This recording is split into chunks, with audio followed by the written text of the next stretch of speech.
How to delete Epic Games account online. In this quick tutorial, I'll be showing you how you can easily delete your Epic Games account. So first thing, just open up any of your browser and simply log into your Epic Games account.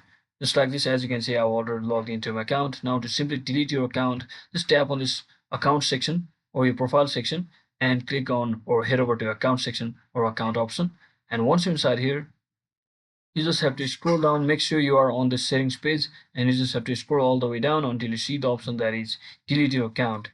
So if you delete your Epic Games account, including all of your personal information, purchases, game progress, in-game content, your Epic Games account balance, Unreal projects will all be permanently deleted in 30 days. So if you agree, just tap on this delete account over here and just tap on delete account once again, and your account will be permanently deleted just like that within 30 days.